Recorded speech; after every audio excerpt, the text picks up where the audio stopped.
2020, I was nominated for the Young Farmer of the Year award. I then went on to win the National Rural Network Biodiversity Young Farmer of the Year award.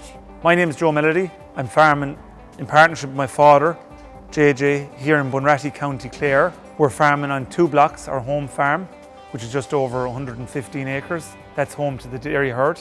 And the outside block near Bunratty is 260 acres that acts as a support block for the home farm, where our heifers are reared, silage is produced, and our pedigree Charolais, Limousin, Hereford and Angus herd are at home. In the past year, I've went into partnership with my brother Frank and set up Melody Farm Eggs, which comprised of 400 pasture-raised hens farming with nature to produce a high-quality egg for our consumers. Our farm is grass-based. Everything we do goes back to nature, and we believe you don't have to farm to the exclusion of the environment, but you have to be able to enhance it at the same time. We're operating a relatively intensive grass-based dairy operation here. It just went to show that what we're doing is only emblematic of the dairy sector, and that it showed that you can have a prosperous and productive dairy farm business, but it doesn't need to be to the exclusion of the biodiversity and the lived environment where you're operating.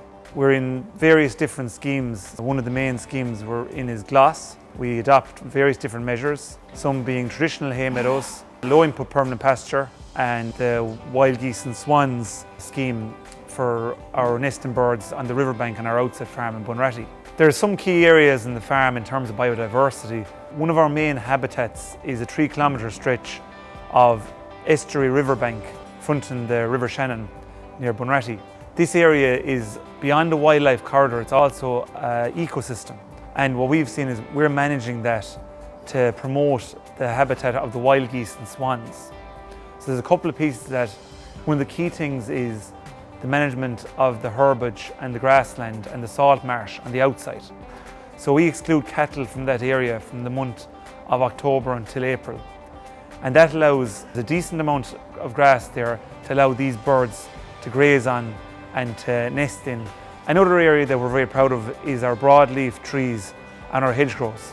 There's kilometres after kilometres of white-thorn hedges mainly on our farms, and we trim those every year in some cases, but in some areas they're left off to every 2nd or every 3rd year. It acts as great cover for birds, and the bees get a lot out of the flowers that come on then in the months of May in terms of the white-thorns. Under the GLOS scheme, we've adopted a couple of key measures. We have the traditional hay meadow, which we don't cut until July. And in recent years, we have moved to leaving that ground as organic. We don't spread any fertiliser on it. It'll get slurry early in the spring, and that will be it.